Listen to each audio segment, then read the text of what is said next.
Hello, Rob Walker here. So I have an affinity for writings and art and drawings scrawled by human hands on places where there isn't supposed to be art, writing, or scrawling.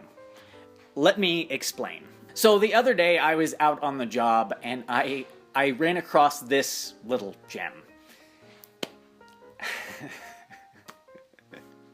Now the thing I love about this image is the fact that someone had run across not just a Black Widow, but Black Widows in this tin cabinet. And with a paint marker, a more or less permanent item, decided to write a note to other travelers who might be venturing into this area. See, there is a story there. Someone wrote this note as a warning to other people. There is almost a sort of D&D medieval adventurer Skyrim aspect to it. You're walking by there and you see that note and you're like, oh, I should probably be wary of that. Do I even need to go in there? Or do I want to go around? Do I want to see Black Widows?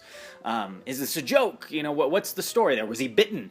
So there is clearly a narrative going on with just this simple note. And it wasn't supposed to be there. Someone just took their own initiative and put it there on this metal cabinet. Then, months ago, there's this little beauty that my brother-in-law pointed out to me. We drove by there and I had to get a picture of it as well. It's basically, he was like, this is like some Walking Dead type shit. You should check this out. So I did, and I took a picture of it because I like that kind of thing. And I'm gonna try to explain why I like that kind of thing. My friends and family who know me, they know that for the longest time I have an affinity for odd graffiti. Not the really good graffiti, that gets plenty of attention, but the really odd stuff that's like scrawled by the hands of madmen, or by poets and dreamers who just want to place a piece of art on the street. Maybe it's not even art, maybe it's just a warning to fellow travelers. I believe that this kind of work, these kind of writings, whether it's just a simple note or whether it's a drawing, kind of enriches the world around us. I mean, you go to a art museum to see works of art. When you walk through those doors, you kind of have an idea of what you're going to see. And it's beautiful. It's absolutely necessary that we have those places. But I submit that it's even more magical when you run across these things in your everyday life. When you're driving by someone's apartment complex and you see a mattress with a foreboding note on it, or you're walking by a tin shed and you see a note written that there are spiders inside, or when you're just walking down a hallway and someone has taken the time to draw a picture just apropos of nothing. I think these items, whether through humor or beauty or poetry, or sometimes disgust and dismay, break up our everyday world, because these are notes written by human hands, meant to be seen by other human beings. These things kind of add a patina to the everyday world in which we live, and let us know that there are human beings stuffing notes into corners of our reality that aren't seen by everyone. And I think that is really, really special.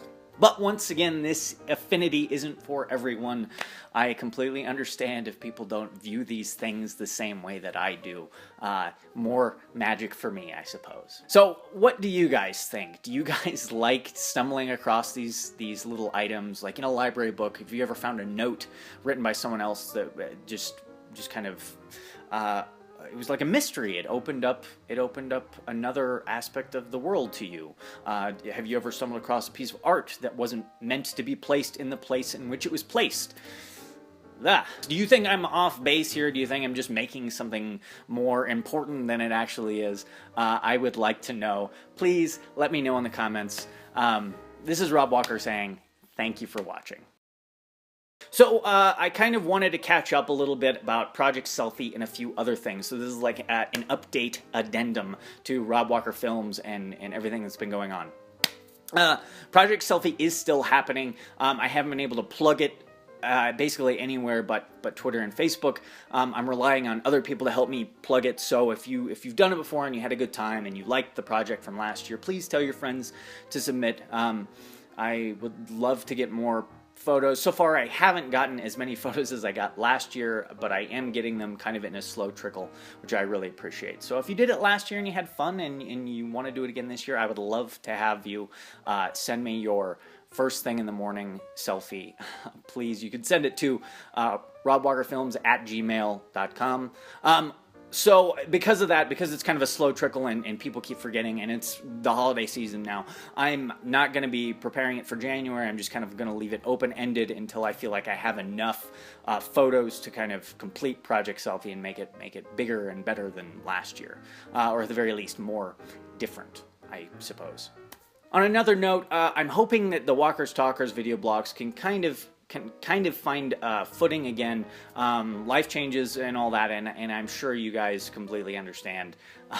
So I'm trying to find a better schedule for this and for Victorian Cutout Theater. I'm kind of, I'm still working on stuff, but it's not as steady as it used to be. I'm going to try and remedy that soon, but just so you guys know that I'm not stopping this. In fact, I kind of want to tinker with it and make it different and better.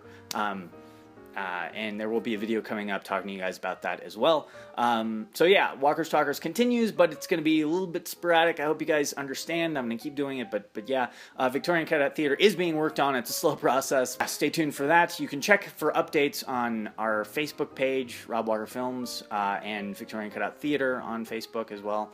And you can also read my blogs. That's constantly updating on robwalkerfilms.com. And perhaps most importantly, I have thank yous to dole out that I've been remiss in delivering for every project that I've been able to do. And here's the thank you. For those of you who don't know, I am on Patreon, and I do have patrons of the arts, people who have helped me out and continue to help me out and make episodes like this and Victorian Cutout Theater and other projects possible.